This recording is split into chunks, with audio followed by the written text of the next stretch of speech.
I'm Murray and I'm from Australia. People say to me, well, you're from Australia, why are you in Changshu? And I say, well, I came here many years ago to help out for 2 months in Shenzhen. I thought the students were wonderful. I thought the school was wonderful. I thought the city was wonderful. I thought the people were wonderful. And 16 years later, I'm still here because for me, this is the perfect city. I love it.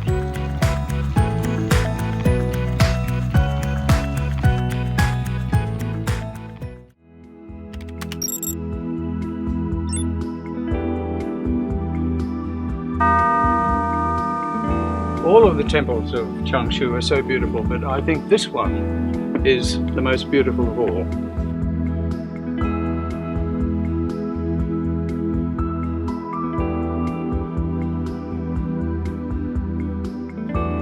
Everything about it is so dramatic.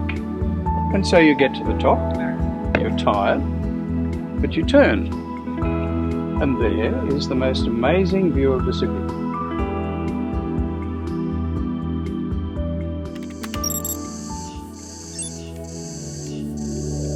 If you then decide, walk through the forest, you walk through the forest, and 10 minutes away you've got the very old Longdian temple. Now the temple itself is not all that wonderful, but it's the tree, the 1100-year-old ginkgo tree. Everybody in Changshu knows it, and every autumn, everybody in Changshu is there to photograph it. It's one of the high points for Changshu people of the autumn season.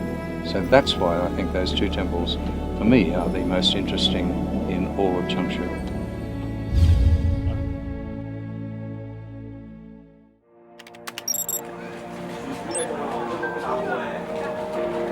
One of my favorite places in Changshu is Nanmen. Now, it's not beautiful, it's not the most modern place in town, but it's got more stories than any other part of Changshu. It was once the most lively part of Changshu, and those canals that are empty today were once busy and full of life.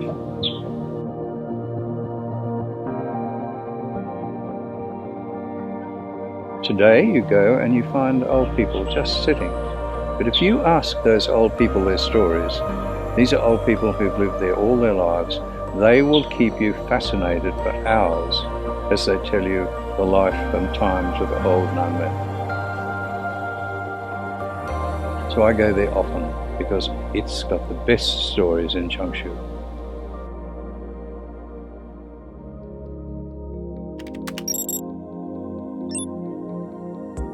This is one of my favorite areas. I like coming here because on the one hand you've got the rice fields and you've got the work of the farmers. Above you you've got Yushan. You've got the canals leading to the Changjiang. The people have been coming here, they've been farming, they've been going to Yushan thousands of years, and we're just that small moment in time. And that's why I love coming here. It looks good, but it makes you think about the whole history of the people of Changshu.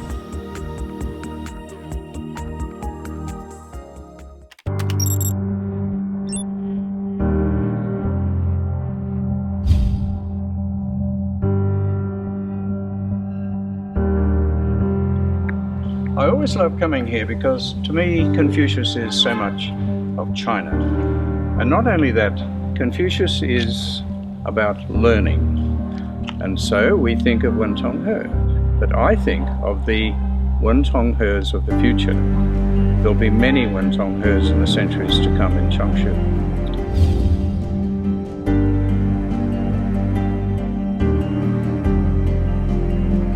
I think of Yanzu.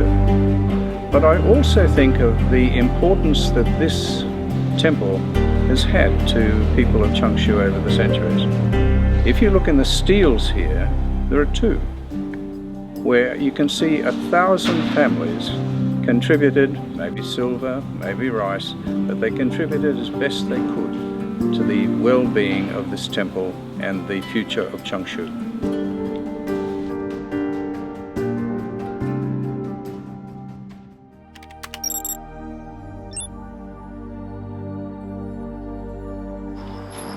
When I first came here years ago, this was old Changshu. This was all rice fields. People said to me, "Oh no, it's going to be the modern city. The city is moving here." And I said, "Oh, go on. That's absolutely impossible." But of course, that's exactly what's happened. And in the last 15 years, I've seen this miracle happen. We have the school, we have New Century Road, we've got Zhongnan behind us, we've got Shumao over here, the theatre, the sports centre, the hotel. All of those things have happened. I've seen them develop around me, and I've said to myself, or I used to say, this would be impossible. But it's the miracle that Changshu has produced. And Changshu is continuing always to produce miracles, and I never cease to be amazed by it.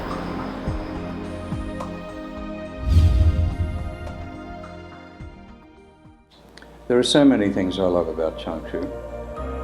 There's old and there's new. The old that I like best is the calendar. The farmer's calendar I watch very carefully because I know people live by that calendar. But there's a month in the calendar that I enjoy so much. It's the 7th month. And the 7th month has got so many old superstitions that people still talk about. I keep away from walls. I don't whistle in the dark. I don't hang clothes out on the clothesline. And I don't leave umbrellas open in the house. Here are a few of my old students. This one, this is Tang Yijun. Yijun is now in Stanford University. This one, this is Zhou Yi.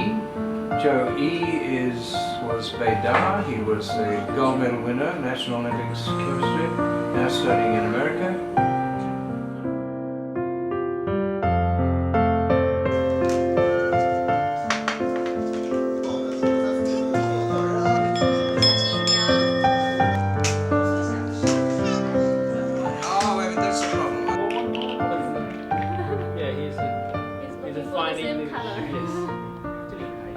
Yes, Changshu has everything.